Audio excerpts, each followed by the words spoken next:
Bismillahirrahmanirrahim. Assalamualaikum warahmatullahi wabarakatuh. Yang terhormat kepada Bapak Aula Akbar Aimla, MA, selaku dosen mata kuliah sastra kontemporer, serta teman-teman kelas 3B yang berbahagia. Marilah kita panjatkan puji syukur kepada Allah Subhanahu wa Ta'ala karena kita dapat melaksanakan kuliah walaupun secara daring seperti ini. Tak lupa sholawat serta salam kita haturkan kepada Nabi Agung Nabi Muhammad SAW yang kita nantikan syafaatnya di yaumul akhir nanti. Selanjutnya perkenalkan kami dari kelompok 3 yang beranggotakan 1. Ian Abu Musa dengan NIM 206151039. Yang kedua saya sendiri Muhammad Nasrullah Yakti dengan NIM 206151041. Dan yang ketiga Yusnami dengan NIM 206151046, dan yang keempat Rosa Widya dengan NIM 206151044. Baik, kami di sini akan mempresentasikan hasil diskusi kami yang bertemakan karya sastra bertema perempuan angkatan 2000. Baik, selanjutnya pengertian tema karya sastra perempuan angkatan 2000. Angkatan 2000 merupakan sebuah penamaan yang diberikan oleh Khori Layun pada sejumlah pengarang yang telah melahirkan wawasan etnik baru pada akhir tahun 1990-an dan awal tahun 2000. Karya sastra perempuan angkatan 2000 adalah karya sastra yang dibuat oleh penulis atau pengarang yang mana banyak bermunculan kaum perempuan yang menulis karya sastra bertemakan gender, perkelaminan, seks maupun feminisme. Selanjutnya, ciri-ciri karya sastra perempuan angkatan 2000. Yang pertama, pilihan kata diambil dari bahasa sehari-hari yang disebut bahasa kerakyatjelataan. 2. Penggunaan estetika baru. 3. Revolusi tipografi atau tata wajah yang bebas, aturan dan cenderung ke puisi konkret. 4. Karya cenderung vulgar. 5. Kritik sosial sering muncul lebih keras. 6. Penggunaan estetika baru yang disebut antromorfisme atau gaya bahasa berupa penggantian tokoh manusia sebagai aku lirik dengan benda-benda. 7. Mulai bermunculan fiksi-fiksi Islami. 8. Munculnya cybersastra di internet. 9. Sudah memasukkan filsafat dalam karya sastranya. Selanjutnya, faktor penyebab munculnya karya sastra perempuan angkatan 2000. Diawali dengan tahun 2000-an, di mana merupakan masa peralihan dari masa Orde Baru menuju Reformasi. Kemudian terjadi perubahan-perubahan tema karya sastra disebabkan pembatasan terhadap pengeluaran ekspresi masyarakat kepada pemerintah. Kemudian muncul sastrawan-sastrawan perempuan seperti Ayu Utami yang mulai menulis dan berani menyalurkan aspirasi mengenai tema seks, agama, dan juga karya-karya lain yang mengangkat tema kesetaraan gender maupun feminisme. Dari tema-tema tersebut dianggap anti-mainstream atau awam di telinga masyarakat sehingga sempat menimbulkan kehebohan. Padahal kemunculan sastrawan perempuan tersebut juga merupakan dampak dari transformasi sosiokultural di mana pada waktu itu laki-laki sedang tertarik untuk bekerja di bidang industri, sementara perempuan lebih banyak di rumah sehingga mereka bisa lebih produktif dalam menulis sebagai profesi. Selanjutnya, contoh penulis karya sastra perempuan angkatan 2000. Yang pertama, Ayu Utami dengan karyanya Larung pada tahun 2001, Saman pada tahun 1998, dan Bilangan Fu pada tahun 2008. Yang kedua, Dewi Lestari dengan karyanya Supernova 1, Kesatria Putri dan Bintang Jatuh pada tahun 2001, Petir pada tahun 2002, dan Madre pada tahun 2011. Ketiga, ada Khori Layun Rampan dengan karyanya Wanita di Jantung Jakarta pada tahun 2000, Perawan pada tahun 2000, dan Bunga pada tahun 2002. Baik, di sini saya Octavian Abu Musa Alasari akan membacakan sinopsis novel Larung 2001 karya Ayu Utami. Novel Larung karya Utami awal cerita yaitu tahun 1989 yang mengisahkan seorang tokoh yang bernama Larung. Lanang yang ingin membunuh neneknya. Neneknya adalah orang yang mampu melihat aura mereka yang menyaksikan kekuasaan bukan dari dunia manusia, melainkan dari alam gaib yang syirik. Tubuhnya neneknya pun penuh susuk, hatinya berisi japa-japa dan pikirannya hanya mantra. Neneknya bernama Anjani. Ibunya lah yang menginginkan Larung membunuh neneknya. Lalu Larung mencari rahasia neneknya agar bisa mengeluarkan jampi-jampi dari tubuhnya. Dan akhirnya Larung bisa menemukan dokumen yang memberinya petunjuk mengenai sejarah neneknya, dan petunjuk itu untuk membunuh neneknya. Setelah perjalanan selesai, akhirnya neneknya mati. Cerita kemudian beralih ke tahun 1996 saat Cok Yasmin dan Laila berencana untuk menengok sahabat mereka bersama Sakuntala yang akan tampil dalam pertunjukan kesenian kolaborasi seniman Indonesia Amerika. Sakuntala tinggal di New York dan berprofesi sebagai penari. Yasmin yang bekerja sebagai pengacara serta aktivis hak asasi manusia dan sudah menikah dengan Lukas yang ingin bertemu dengan Saman di New York, kekasihnya yang tinggal di Amerika dan pernah jadi buron di Indonesia karena dituduh sebagai dalang kerusuhan di Medan. Saman adalah mantan fighter pembimbing Red Cok Yasmin, Laila, dan Sakuntala saat masih SMP. Laila yang bekerja sebagai fotografer ingin bercumbu dengan Sihar, kekasihnya yang sudah beristri dan kebetulan sedang ditugaskan di Amerika. Sedangkan Cok datang ke Amerika hanya untuk main-main, lalu menemui Yasmin dan Laila. Laila kemudian bercumbu dengan Sakuntala, sahabatnya yang memang sejak dari remaja sudah menjadi biseksual. Yasmin memuaskan perilaku seksualnya kepada Saman yang menderita misogisme. Pada tanggal 26 Juli 1996 di Jakarta dan di New York, Yasmin mengirimkan surat kepada Saman mengenai hubungan atau seksualitas Yasmin.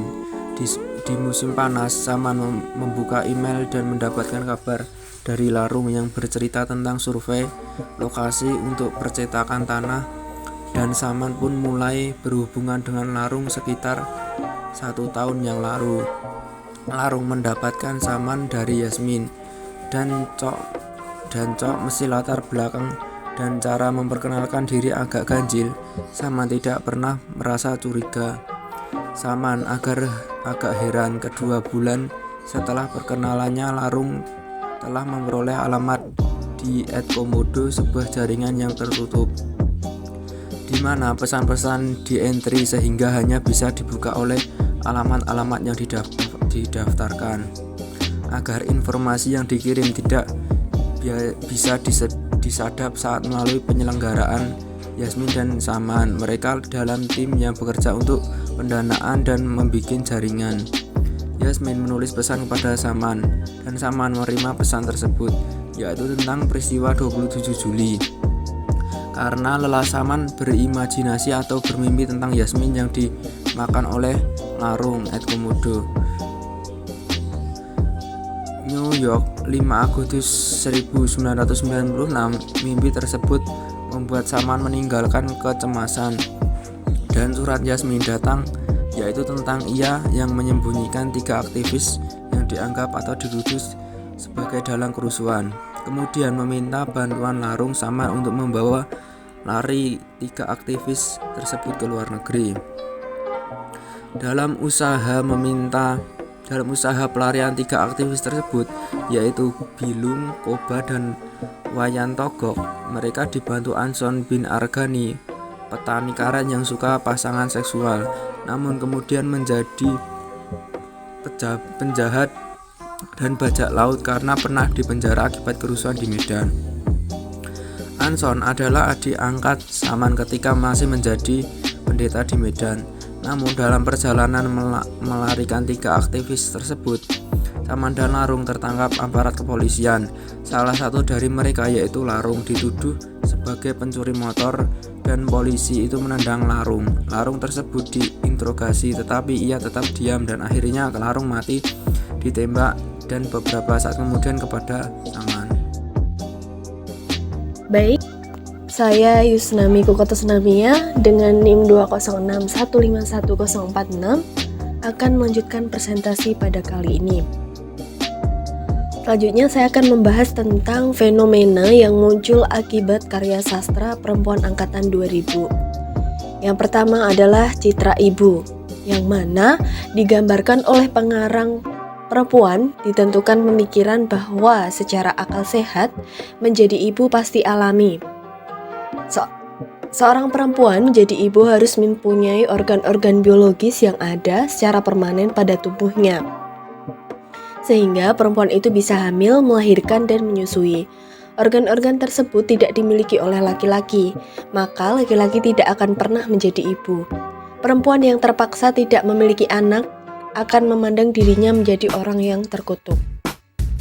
Nah, dari banyaknya jumlah cerpen yang menggambarkan citra ibu, memperlihatkan bahwa pengarang wanita di Indonesia masih menginginkan wanita menyadari kodratnya sebagai ibu, meskipun mereka menuntut kesetaraan dengan laki-laki.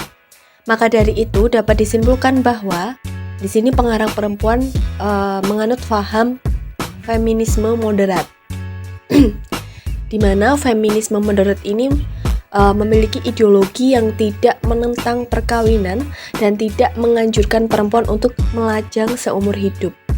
Nah, selain itu, paham ini menganjurkan perempuan bisa hidup mandiri.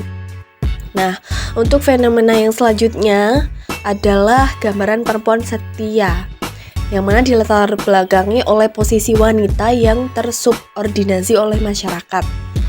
Nah, dalam kehidupan masyarakat, jika terdapat perempuan yang tidak setia atau mengkhianati perkawinan, nah maka perempuan tadi akan dikecam, dimaki, dan seakan-akan tidak dimaafkan lagi.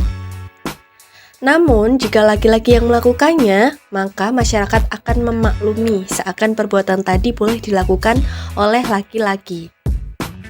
Kemudian yang selanjutnya ada citra perempuan kedua, yang mana terdapat penggambaran wanita yang menghancurkan kebahagiaan wanita lain atau penyebab konflik bagi perempuan lain. Nah, dalam gambaran citra ini, pengarang tidak menghakimi perempuan kedua. Nah, melalui ceritanya, pengarang menganggap kehadiran perempuan kedua diakibatkan kesalahan suami atau laki-laki karena tidak mampu menahan nafsunya. Seperti itu. Kemudian citra perempuan ideal yang dimaksudkan adalah di sini perempuan memiliki segala hal yang dapat dibanggakan seperti tubuh, gaya, wajah yang cantik, intelektual bagus, mempunyai keluarga bahagia, dan sukses bekerja di luar rumah, atau dalam artian perempuan karir. Kemudian citra perempuan sukses digambarkan di sini adalah perempuan yang mampu menjalankan peran gandanya. Dalam artian, selain dia bertanggung jawab atas kehidupan rumah tangganya, dia juga dituntut untuk profesional dalam profesinya atau pekerjaannya. Nah, fenomena yang muncul akibat karya sastra perempuan angkatan 2000 ini ya, selain digambarkan oleh gambaran-gambaran yang bersifat positif ya, ada juga yang terdapat citra yang bersifat negatif. Nah, citra negatif yang dimaksudkan adalah penggambaran sifat tidak baik yang dimiliki oleh perempuan. Dan sebenarnya sifat negatif ini dimiliki oleh semua wanita atau perempuan, tetapi terdapat perempuan yang bisa mengontrol sifat negatifnya itu, nah sehingga tidak mendominasi kepribadiannya. Namun ada juga wanita yang tidak mampu mengontrol sifat buruk tadi, sehingga sifat tersebut akan menonjol keluar dan menjadi ciri khas merekam citra negatif perempuan, seperti suka pamer, penggunjing, emosional, tidak pernah puas dengan apa yang dimiliki, dan materialistik. Sekian presentasi dari saya kembalikan ke moderator. Baik, itu tadi presentasi dari kelompok kami. Kurang lebihnya kami mohon maaf. Selanjutnya akan dilanjutkan di grup WhatsApp. Cukup sekian. Wassalamualaikum warahmatullahi wabarakatuh.